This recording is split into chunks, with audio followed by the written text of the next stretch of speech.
애니를 처음 보는 사람들에게 가장 힘든 진입 장벽 중 하나는 설명충 캐릭터들입니다. 유희왕에서 모든 카드들의 효과를 설명하듯 안경캐가 긴박한 상황을 하나하나 분석하면서 설명해주면 몰입이 깨지는 경우가 많죠. めっちゃ説明してくれてんじゃん。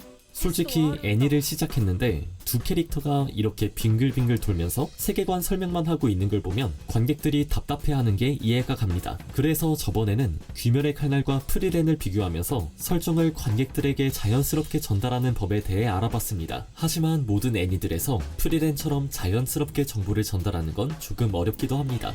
오히려 안 맞는 경우도 있죠.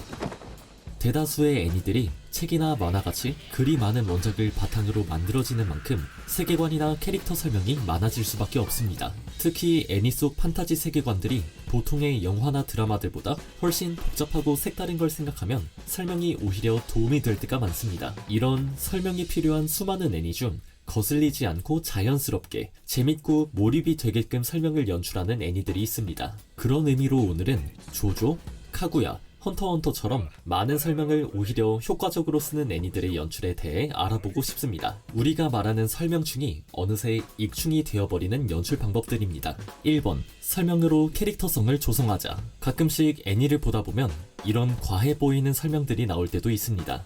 감자칩을 먹는 걸 뻔히 보여주고 있음에도 불구하고 라는 대사를 칩니다. 하지만 이 장면 오히려 몰입감을 늘려주지 않나요? 아니 애니가 관객들에게 이야기하는 게 티가 나면 몰입이 깨진다면서요. 네 맞습니다. 하지만 이런 애니들은 관객들에게 이야기하는 걸 의도합니다. 그리고 그런 의도 속에서 작품 특유의 분위기를 조성합니다. 포인트는 대사 속에 숨겨져 있는 캐릭터성에 있습니다. 영화의 예시를 하나 볼까요? 스코세이지 감독의 더 울프 오브 월스트리트라는 영화의 오프닝 장면입니다. 여기서는 주인공인 조던 벨포트가 자신의 인생을 아예 나레이션으로 설명을 해줍니다. The year I turned 26 as the head of my own brokerage firm, I made $49 million, which really pissed me off because it was 3 shy of $1 million a week. 이 장면의 중요한 점은 조던 벨포트의 거만한 대사와 그걸 완벽하게 살린 레오나르도 디카프리오 배우의 톤입니다. 주급 100만 불을 아슬아슬하게 놓쳐서 빡쳤다는 점이나 자신이 타고 다니는 페라리 색을 정확하게 얘기해주는 듯 허세에 가득 차 있는 모습을 볼 수 있습니다. 짙은 캐릭터성이 나타나는 대사는 캐릭터의 성격에 대해 효과적으로 전달을 해주면서 인물이 관객들에게 이야기하는 대화적인 분위기를 추가해주면서 오히려 몰입감을 올립니다. 앞서 보여드렸던 데스노트의 장면도 어떻게 보면 조금 과할 수 있지만 라이토의 신중한 성격과 애를 속이기 위해 디테일 하나하나를 과할 정도로 계산하는 성격이 나오기 때문에 더욱더 몰입이 됩니다. 비슷한 예시로 리틀 위치 아카데미아 오프닝 장면입니다. 주인공인 아쿠가 마법학교에 처음 와서 미래의 룸메인 수시를 처음 만나는 장면입니다. 여기서 아쿠는 마법학교가 무슨 곳인지에 대해 설명을 하면서도 자신이 왜 마녀가 되고 싶은지 장황하게 설명합니다. 이 장면도 설명이 많지만 아쿠라는 캐릭터의 외향적이고 밝으면서 조금 오지랖 넓은 성격이 바로 나타나기 때문에 오히려 캐릭터의 몰입이 더 잘 됩니다.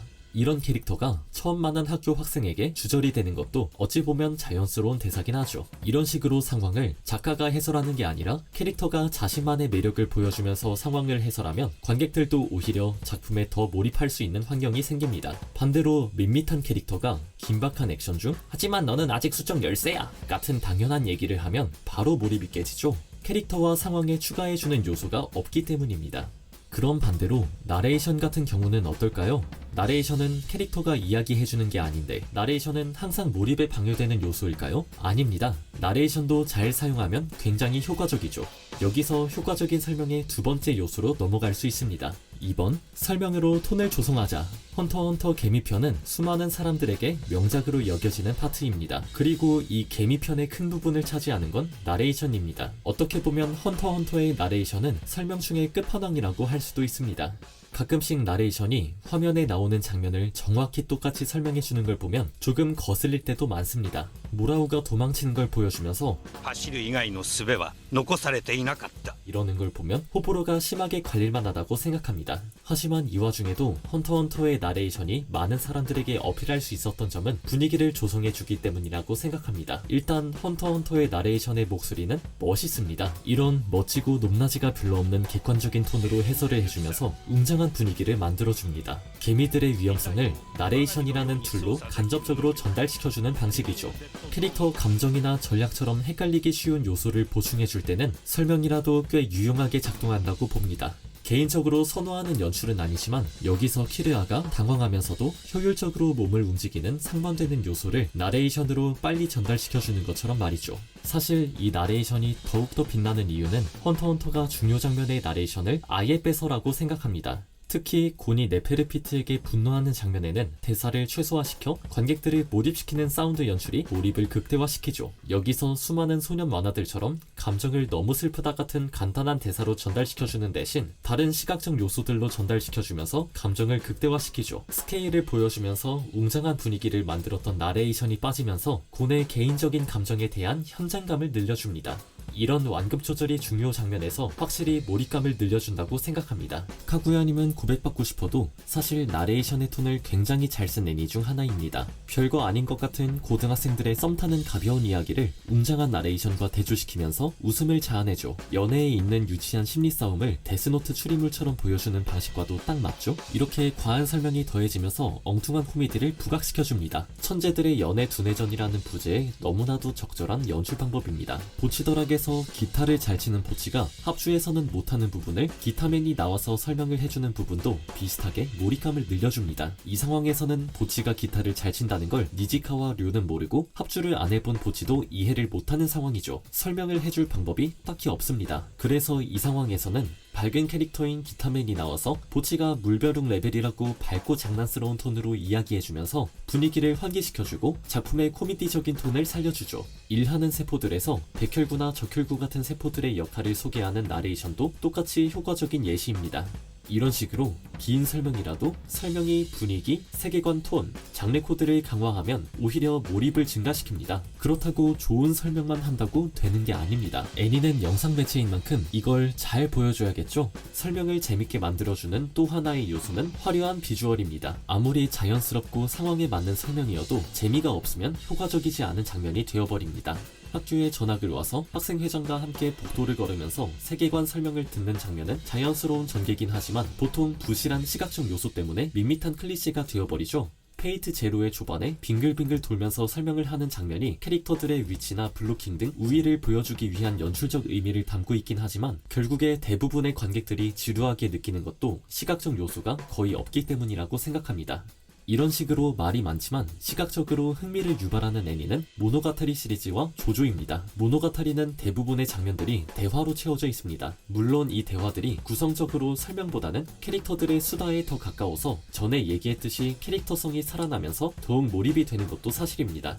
이런 대화들 중 모노가타리는 비주얼적으로 화려하게 화면을 구성하면서 이런 대화들을 서포트해줍니다. 모노가타리 특유의 색감과 그림자 사용 등 보기만 해도 재밌는 연출 구성들로 가득 차여있죠. 하지만 이런 구성 중에서도 모노가타리는 특히 대사적인 악센트를 굉장히 잘 살립니다. 머니볼과 소셜 네트워크를 쓴 각본가인 에런 소키는 대사는 음악과도 같다고 자주 이야기합니다. 실제로 소킨의 각본들을 보면 반복되는 단어들이나 강조되는 어조들이 많아서 배우들이 대본을 꼭 지키게 하는 걸로 유명하죠. 모노가타리도 비슷하게 대사의 리듬이 뚜렷하게 남아있는 작품입니다. 그리고 강조되는 부분들을 화면상 연출로 찝어줍니다. 하치쿠지가 혀를 깨물었을 때 이런 식으로 클로즈업으로 템포를 조절하고 긴 설명이 있을 때 이런 식으로 조명과 구도로 분위기를 맞춰주기도 합니다. 어쩔 때는 포인트 대사들을 짧은 타이틀 카드로 강조시켜줍니다. 기괴해 보이는 샤프트 각도도 보통 특정 대사에 템포를 죽이고 집중을 시켜주기 위함입니다. 아무리 대사가 많고 설명이 길어도 이런 식으로 악센트와 템포 조절을 하면서 예쁜 화면 구성을 만들어버리니까 지루하거나 몰입이 안 될 틈이 없죠. 비슷하게 조조도 화면의 화려함이 긴 대사들을 잘 서포트해줍니다. 조조는 설명투성이 작품입니다.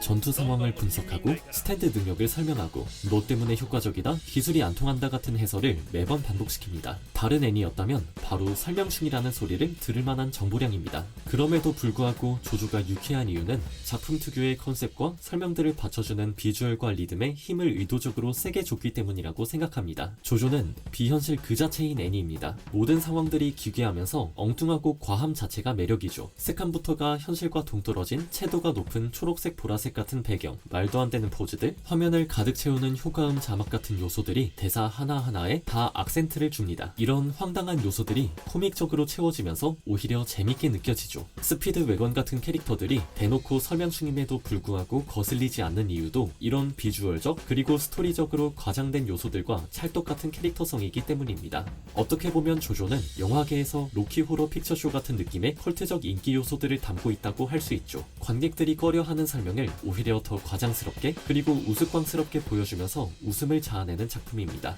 로키 호러 픽처쇼는 오히려 비현실적인 연기를 하면서 유머러스한 분위기를 만들어내죠.